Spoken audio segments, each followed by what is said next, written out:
Hi, this is Brittany Collins. Check out my performance of The Higher Road.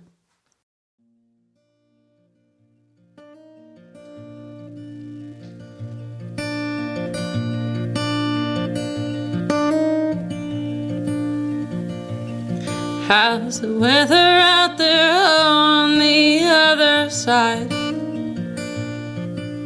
I know it's only been a couple days. Get so lonely out here on the road. Oh, I get lonely at home anyway. Maybe lonely's meant to be my natural state. Heard that you were trying to get sober. I wish I told you that I think that's great. Everybody is out there making babies, and I'm chasing dreams and trying not to break. But try not to forget me while I'm away. You say you want a love that feels like home. But darling, I'll be leaving in the morning. All you want is peace and quiet, then go find another. Oh,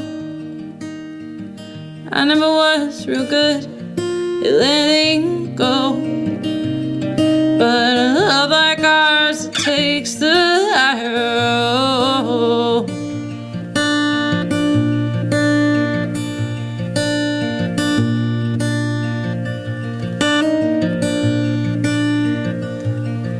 Whoa, 1,000 miles from the mountains and the pines, leaves of emerald green, skies of gray, place that my forefathers trod before me, place that shaped my soul and staked its claim, calls me back wherever I might stray. And you say you want a love that feels like home. Darling, I'll be leaving in the morning. If all you want is peace and quiet, then go find another. Oh, oh. I never was real good at letting go, but a love like ours, it takes the higher road. I know,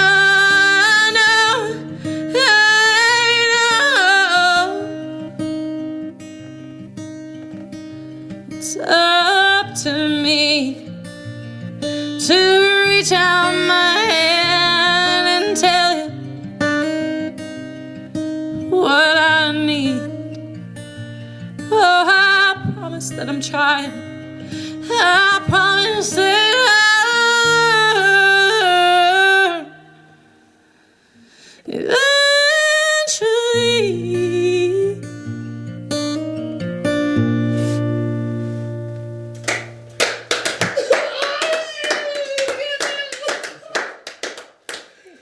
Oh my Lord, that was beautiful. Thank you.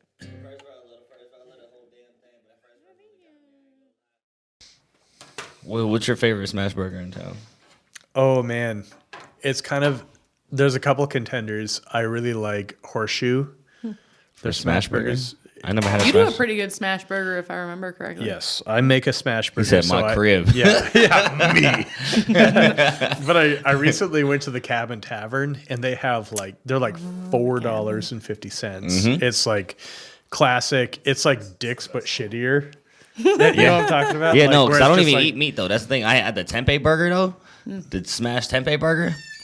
They do a smash burger with tempeh. Does it smash? Interesting. Does it smash though? It smashes, bro. Okay. That's going to be your new series. smashes. Does it smash? All right. Does it What's your smash? favorite smash burger in town? What's your favorite smash burger? Well, so I'm not a vegetarian, but I don't like eat meat, like unless I know where it came from. So Why eat I'm kind chicken of now? I started eating chicken So last like year. I like if my husband makes it, I'll eat it. But He is a dapper Like to know where it hand came. in the Okay. Shout out to the Matt. homemade ones, yeah, he doesn't really do smash burgers though. So honestly, like the ones that you made are like probably the only. I made some at Ones I've had. band Tim with the camp dub, last with the year, dub.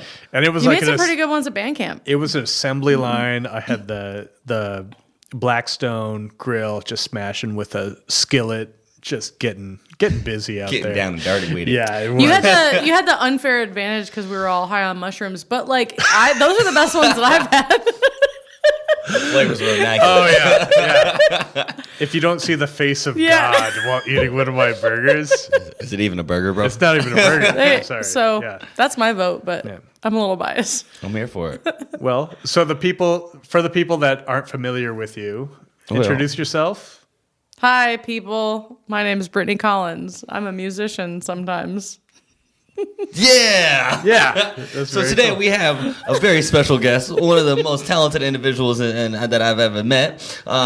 This person has been taking over the Northwest all of Washington for the past couple years, and if you have not seen them, then by all means, starting this March, they will be all over Washington. You need to get locked in with the one, the only, Brittany Collins.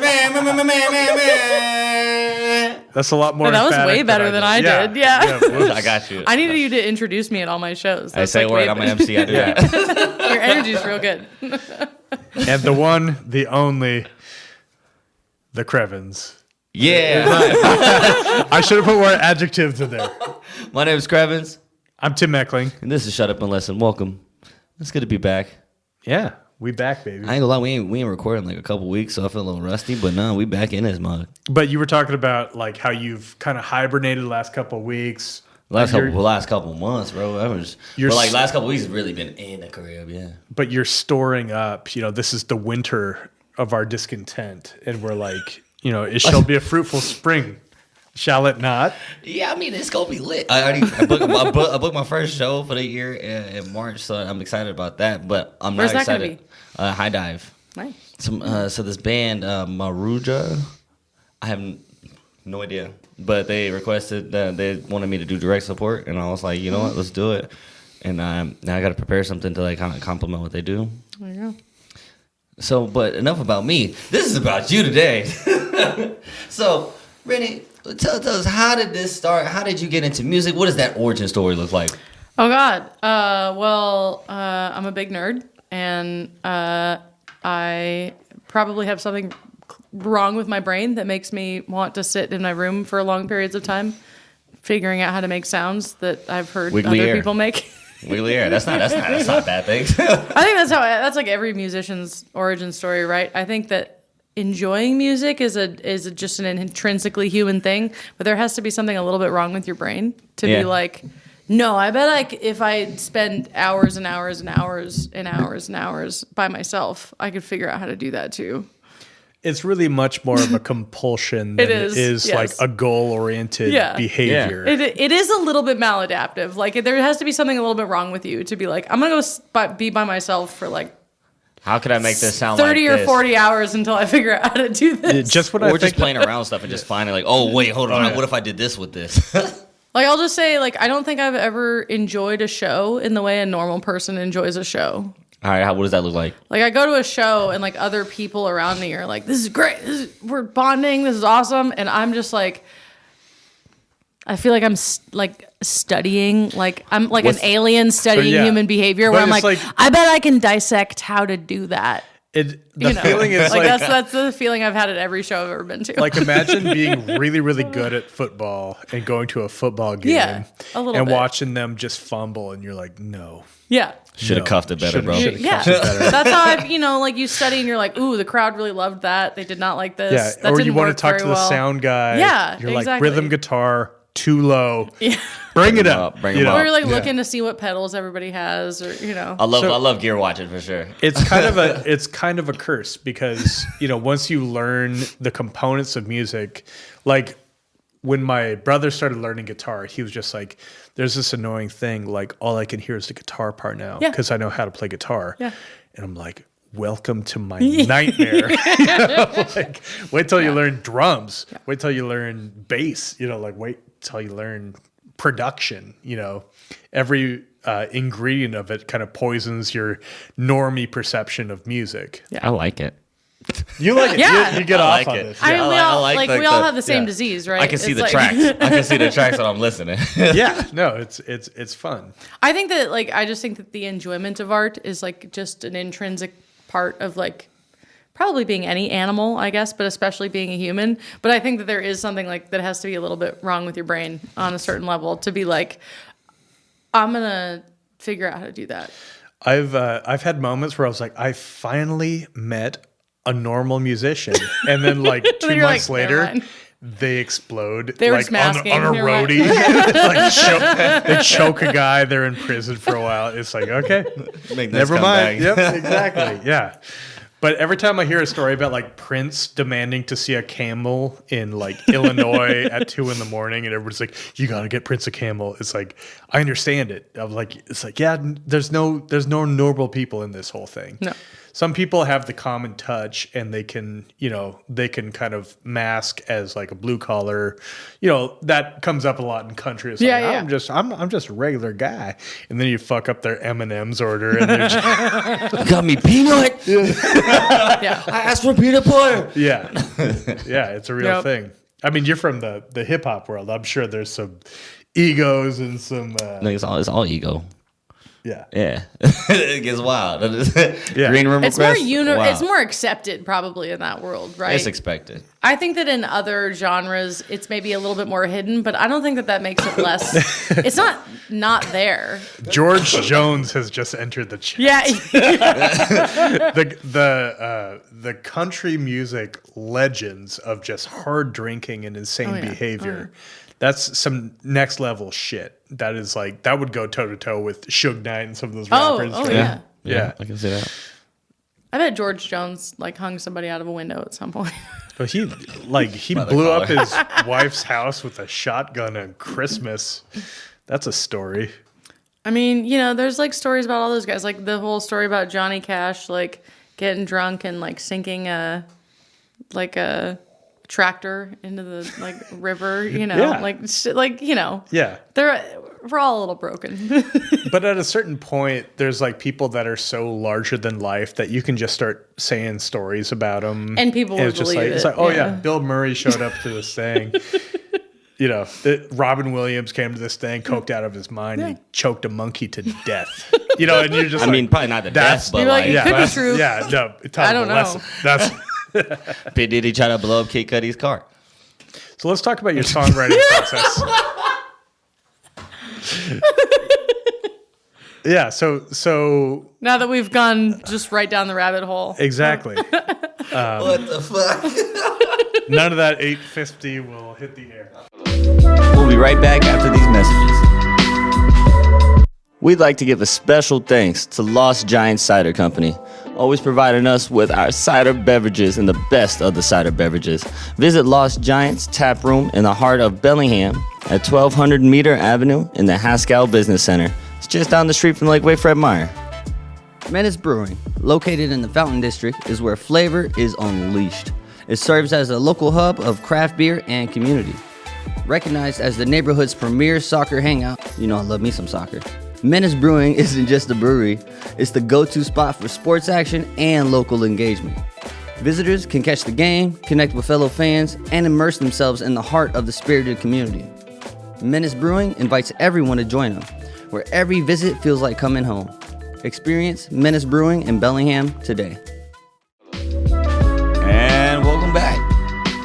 So, The things I tell my therapist. which is literally the title of an LP that you put out. It is actually, yes. Do you want to talk about the production and like kind of the origin of first, how did you come to that as like kind of the thematic way to wrap around the album, and then maybe a little bit about the production? Yeah, so I mean, so this is like my first full length album that I ever did, and so It's really good, by the way. thank you, thanks. I was really excited. I mean, it was really just like it was the classic pandemic project of like just me and all my friends who like suddenly found themselves without like gigs or like road, jobs to be on, like, like a bunch of like road hard musicians who suddenly had nothing to do with their lives, being like, let's go into the studio like everybody else was doing during the pandemic. But did you record remotely or did you just so we did, me and my producer Dylan, who's like a friend, he's a buddy of mine, Dylan Welsh, he's in this band called the Lowdown Drifters, and I have met Dylan. Dylan is larger than life. He is larger than life. Yeah.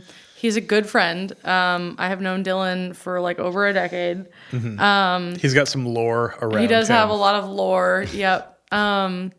And the band that he's in is phenomenal. And I was, but they were grounded at the time, as everybody pretty much was. Sure. And I had been working on a batch of songs. I had, it was kind of one of those, like, I never really done a full length album, and we were talking about like doing that while everybody had free time suddenly. Sure. And just like a lot of the songs that we were deciding were going to be on the album were really like kind of personal and confessional, and like literally were just based out of a lot of like unpacking that I was doing in my own personal life, and like literally stuff that I was like discovering in therapy and like figuring out. And so it was a lot of like, that's how I process, is through like writing songs, is like, I think a lot of us do.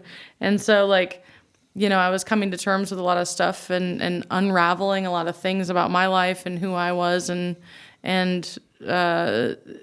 where I came from and where I come from and the people that I love and the people that I, and so it's like, it actually just kind of started as like a joke, like it was like I wrote a really sad song. It was like a day my producer was going to come over and we were going to do pre-production. And I like went on a hike and I like wrote this song like on a hike, like just in the notes app of my phone, like singing to myself, like while I was just like walking through the woods. Sure. And like got home and like had some chords, and he came over to my house and I had like just really like bare bones outlined this song. And he was like, I was like, what do you think? And he was like, I really like it. What are you calling it? And I said, jokingly, kind of said, just all the shit I tell my therapist. And then also, it's the title track that you're talking about. So that ended up being the name of the song. So then it ended up being the name of the record. So, Title track. I love that track too. But the rest is history, I guess. So, did it feel cathartic? Oh yeah, yeah. To really dig deep, and is that where your songwriting comes from? Is like kind of uprooting a lot of unpleasantness from your past and like airing it out?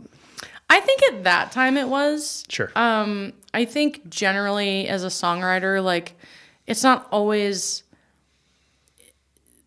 every song that I write or story that I tell is mine necessarily. A lot of times it's like somebody else's story or a different perspective of something. Or it'll be something that like maybe I experienced part of this, but then like it's an amalgamation of similar stories or, this idea of a narrative, right? Sure. And so I'm thinking about like something that happened to me and then something that happened to a friend, and so sometimes it's really just like the song is a theme and then I'm taking pieces of different stories that fit that theme, and tell this overall like idea well, I guess, or kind of, create this narrative that I'm trying to paint.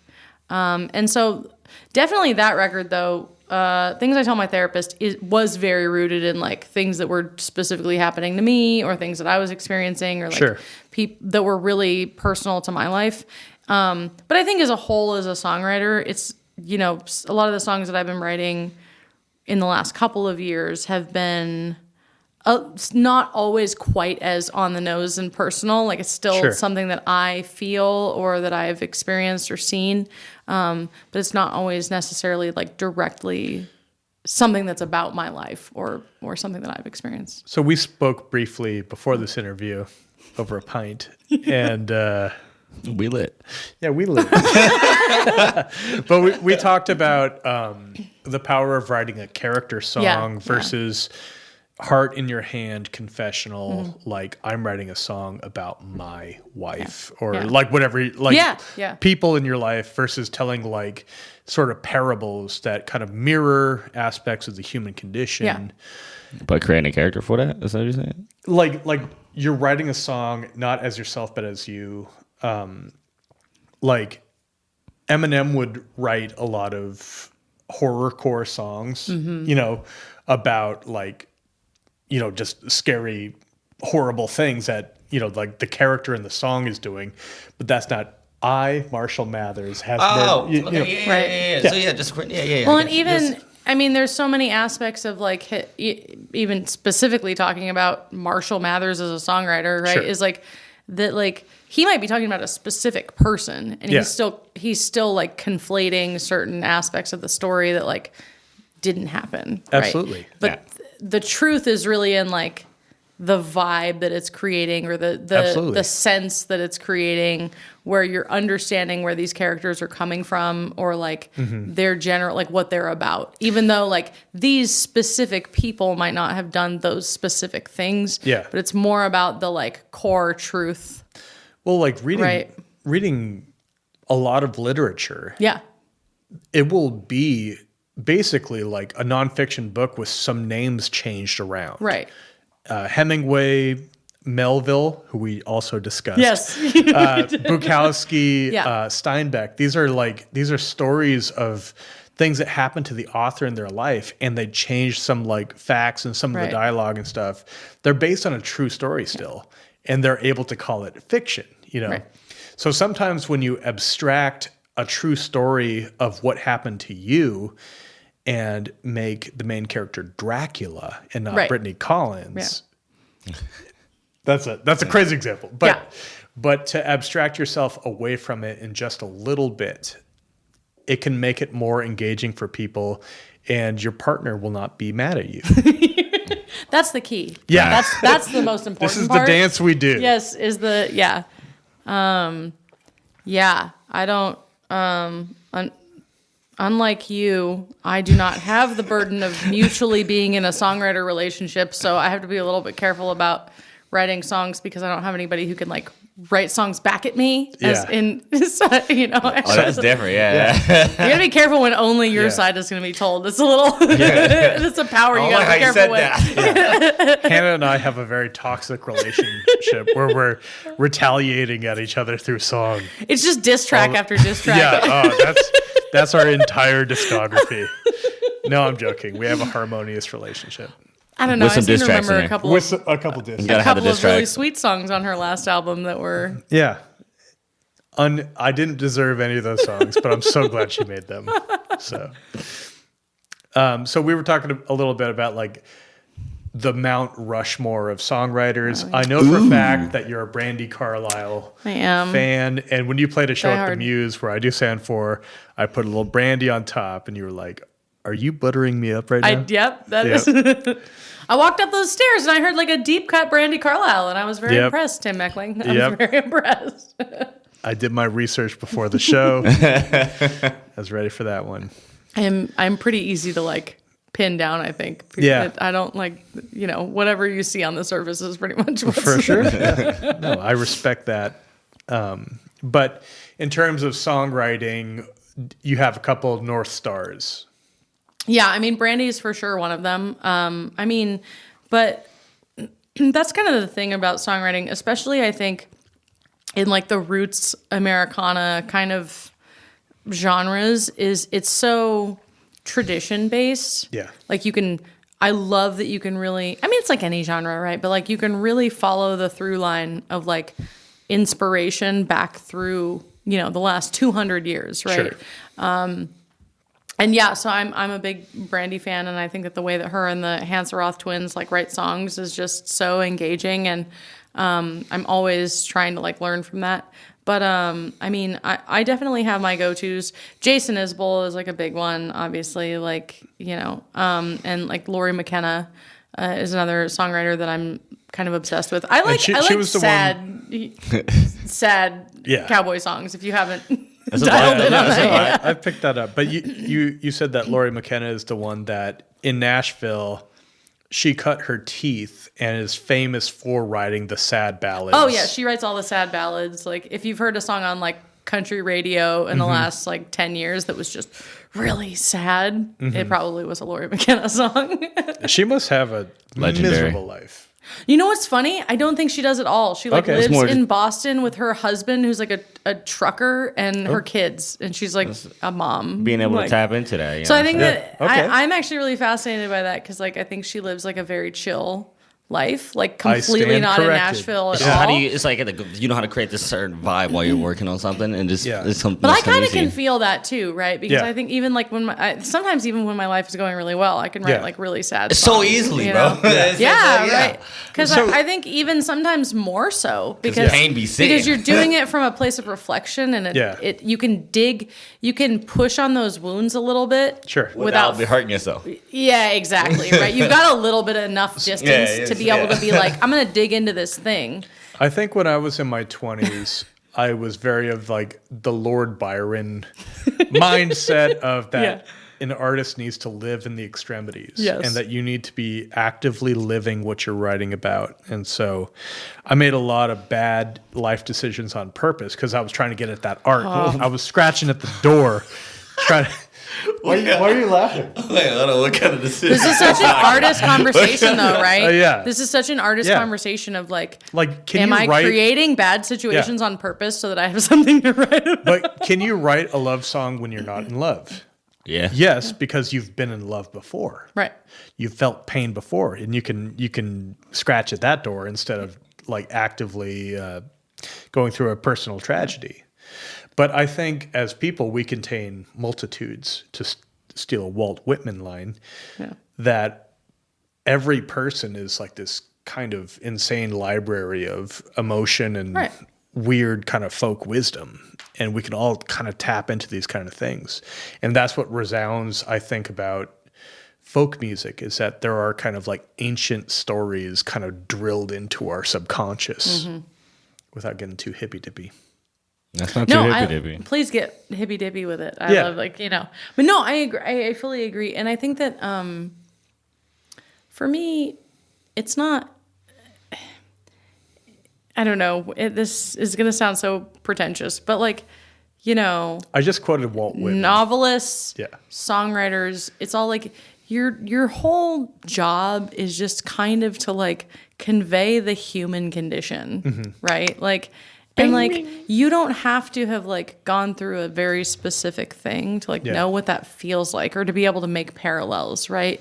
And like, or even just for something to impact you really deeply and to want to write about it, and I think that we've all, like you said, can you write a love song if you're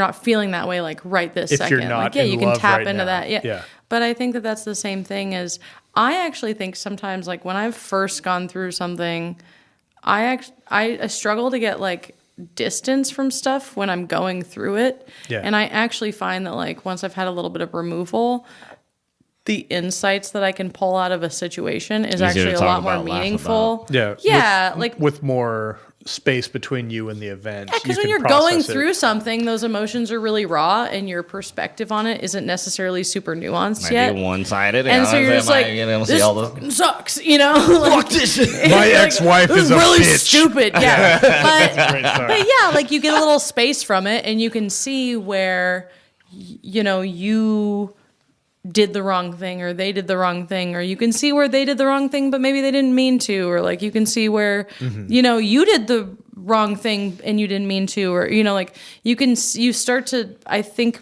for me, distance from a situation can create a lot more nuanced perspectives, and then like the more nuance you're able to look at, the better the song is going to be, because the better Sure. the story is. To me, every song is like at its core, it's just storytelling. Sure. And like if the story is really compelling, then the song is going to be really compelling. And in order for the story to be really compelling, you have to you can't be 100% on your own side. So You kind of have Yeah, to like, no, right? See I both love sides it. like You know? Chanel. that's just very cool. So the other side of that coin is like, you write these songs, then you have to kind of go to market and perform these songs live. So like, That's a big step too. That's a big difference too. What's that like emotionally to, like take this song that you've kind of like poured everything into, and I've seen you play live quite a few times now, and you were a very passionate performer. Do you revisit those places emotionally? It really depends on like the night, I guess, right? Like, I mean, I don't know. I don't know how other performers feel about this stuff, but like, for me, like, I think more when I'm writing a song, I'm very much in that place emotionally. Like, I have to like put myself wherever I'm, like I have to sit in that space and be very like, it is a very emotional process to like write a song, And then a lot of the times when I'm performing it, like if I'm recording it or anytime that it's something that's going to be like immortalized or like anything that's, I do find myself being very in the moment and being very connected with the song. I mean, I play a lot, and I certainly can't say that like every single time I play, I'm like revisiting that same place with a song, because that would be exhausting. Sure. Like, would you say? But for sure, like if the conditions are right, like if it's a listening room and you can hear a pin drop and like my band is like, we're just all vibing and for sure, I definitely do go back to that place of being like, I am completely connected with this song in this moment, and like it does bring up like emotions. Do you change the set list on the fly sometimes when the room is just right and you're like, hey guys, yes, we're gonna play this? You should, absolutely. I feel like that's a requirement. I do definitely call like audibles sometimes and just be like, we're doing a different song. We're going this way real quick. Yeah, exactly. Like I do try to do that, and like I'll usually have like one or two like alternate songs, like just in case it's a really receptive crowd, or like hell, I mean, if they just tell us we need to fill some time and we got an extra 10 minutes in our set, like Sure. I always try to have like, or I'll switch stuff out. I mean, usually it's like a night by night thing. It's not so much like sometimes, every once in a while, it's an in the moment thing. Like if you know how that is when you just like for whatever reason something's going on, and you're like, we're gonna play this other song. But for the most part, I'm usually writing my sets. Like I have a general like idea of what I would play in like a 45-minute set. It's usually just whatever I'm really stoked about playing at that time. If you're anything like me, you kind of case the place like a bank robber before you go. You you get the vibe of the room. Yeah. And like, what songs will hit here? What kind of people hang out at this place on a Wednesday? Yeah, and if it's like a crowd where I'm like, I feel like they're really vibing with the super emotional stuff, or they're really like the really like in our feelings songs, like I'll go in that, I'll take them down that road. But if I'm feeling like it's not maybe that kind of crowd, then I'll like pull out the more energetic stuff, or like we'll just get really loud, Yeah. like what I mean? When you're battling the crowd to get there. Yeah. You've also been a bit of a pioneer, at least in your hat wear, for advocating. I'm joking, but you are a huge advocate. I didn't wear the hat today. Yeah, you didn't wear the hat. Where's the hat? But you're a huge advocate of more women in the music industry, not just on stage in front singing, but in every aspect of music production and the whole industry from soup to nuts, which that's, I applaud that. That's 10 out of 10. Very cool. Do you want to talk a little bit about where that philosophy came from? Yeah, so I was born with a vagina. Okay. So. Yeah, that'll. Whew. All right, and that's all the time we have today, folks.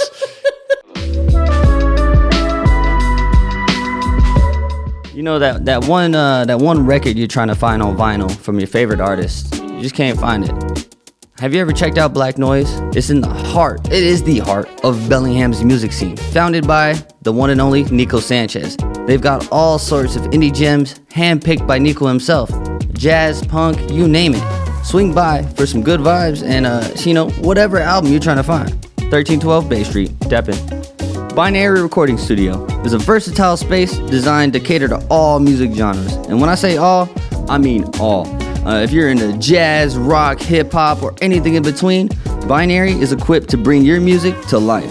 With the expert engineering and the best setup, my boy Bob, he can capture the essence of whatever you are wanting to create and bring it just to reality. From there, book your session today, unleash your creativity at Binary Recording Studio. But for real, my boy Bob, he will not disappoint. And welcome back. We as humans love to like dramatize like anytime somebody is like trying to build equality into it, and it's like, we love to immortalize or make it seem like this like really selfless thing, but like 9 times out of 10 it's just like, we're all just like trying to be like, hey, can I come in the club? Like, is that okay? Can I come in too? Like, yes. I think I got cool things to say. Like, is that all right? Can I come? Some great ideas. But it's just, that's like, any, like since the dawn of whatever society, right? Like it's, I happen to be in a heteronormative, white-centric, male-dominated industry that is music, and like you don't really get to choose being from not one of those groups. You just are, or you're not. And if you're not, you're like, hey, can like we build some space for those of us that aren't like there, So like, it's just an accident of my position in the world. Yeah. But I do think, that to get a little bit more philosophical with it, because I really like to do that. Yeah, let's go. Yeah, right. I think that ultimately, when you start out making music, I think it's really easy to be kind of jaded about it and be like, it's just like, cool kids club, and it's just like an insiders, and everybody just wants to work with people they know. And like, it's easy to feel really jaded about that. And then the longer I play music and the more musicians that I know and hang out with, I think that really a lot of the times it can be boiled down to, we're all just like sensitive little artists, and we like to like feel comfortable and work with our friends. Exactly. Sure. and it makes sense that you would feel more comfortable working with people that you know. And it makes sense that you would feel more comfortable working with people that you like kind of share a shorthand with, I guess. Yes. Right? Yeah. I don't think that a lot of the times, I don't think it comes from a place of like less intentional exclusion. Yeah, let's right? not include it makes women sense in to me, this. like, just from a whole structural standpoint, right? Yeah. If you're a dude in the music industry, there is nothing easier than playing with other men. Sure. They're all over. They're everywhere. They're all around you. You know. True. And if playing with, you might not intentionally discriminate against like somebody who isn't like you, right? But they just might not be in the room. Yeah. Because like they hang out with other people or whatever, right? Like, or you just, And so I think a lot of times it doesn't come from a place of specifically like intentionally exclusionary. Oh, absolutely. Like, I don't think anybody is like going like, mwahaha, like, Yeah. I don't think for the large part that's what's happening. I think that it's just like an accident or not an accident, it's designed by our system. But like, it requires like empathy and understanding to be like, I don't think that anybody is like intentionally excluding women or people of color or like queer folks or disabled folks or like whatever, right? Yeah. Like, I don't think that any of that is intentionally exclusionary. It's the same way that like being a musician is like not, it's terrible for your mental health. And then ironically, you also have all these people who are like probably already, like, let's be honest, suffer from like some kind of like maybe mental health challenges, right? Sure. Or like neurodivergence of some kind, right? And then it's like we work in an industry where you don't have health insurance and you're expected to kind of like perform no matter what condition that you're in. Yeah. Right. Full stage. Yeah. And like, and I think you'll be that blacklisted none if of you that is don't play intentionally balls. exclusionary, Yeah. but it just has the effect of making it very difficult for people are not in perfect health or who have like, who like maybe are not in perfect health or have mental health struggles or like come from a marginalized community that's like Sure. really, any of those things make it more challenging to do this, at the level that I think most of us want to do it at, which is like all the time for me. But So you've been working with Hannah Yeah. recently. Speaking of Yeah, women right. in the music industry. Yeah. And she's been more of a production role on your releases lately. yeah, And I've listened to a couple of the bounces that have come out, and they're incredible. Woo!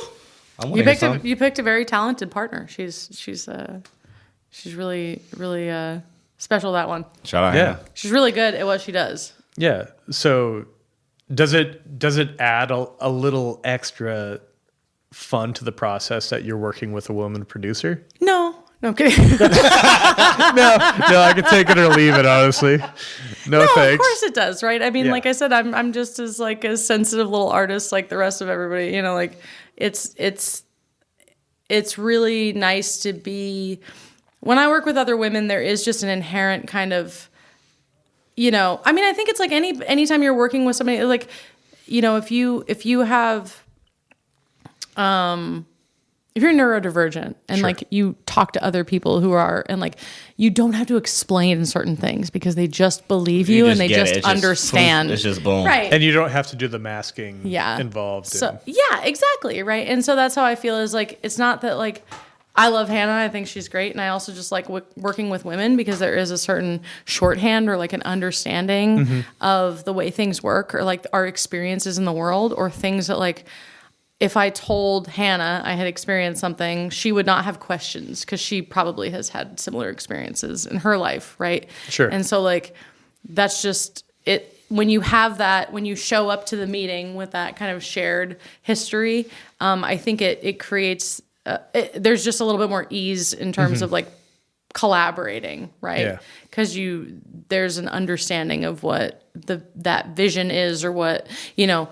We were talking about the song that she wrote for the St. Valentine's Massacre EP. Yeah. Which has been a fun EP. And to kind of literally push over. the second, as soon as she sent me that song, I was like, any woman who's ever worked retail will immediately know exactly what this song is about and will have a visceral reaction. So for to how this feels. context, the first song of the album is me performing as a drunk creep, as a character song who's in love with the bartender. And it's like this very jazzy sort of ballad played sloppily on a piano. And there's an incredible trumpet part So good.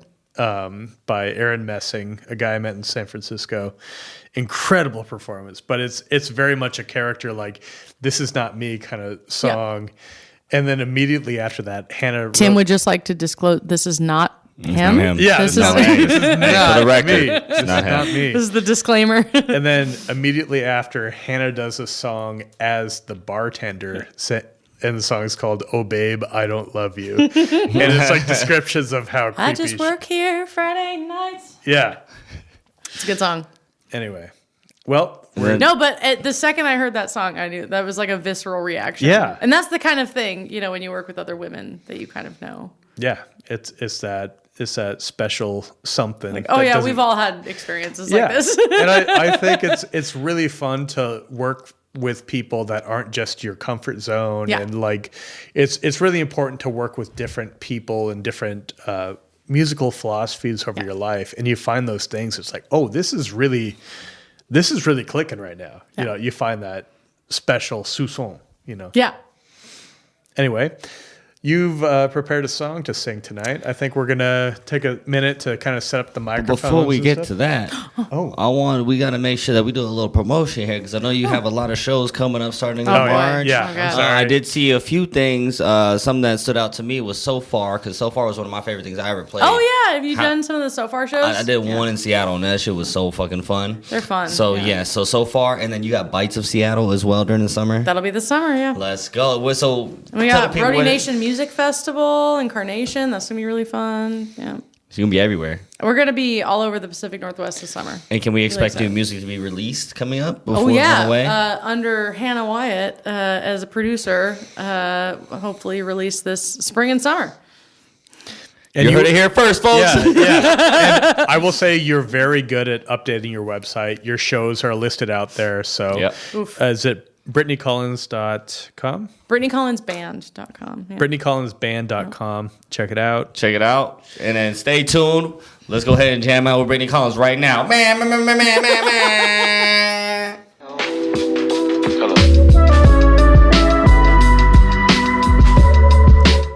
Thanks again for tuning in to Shut Up and Listen.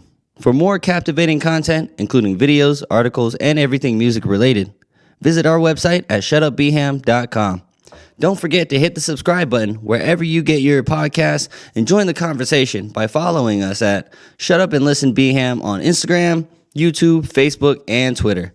Shut Up and Listen is proudly produced by Rocket Soul and Binary Recording Studio. Stay tuned for more fantastic episodes.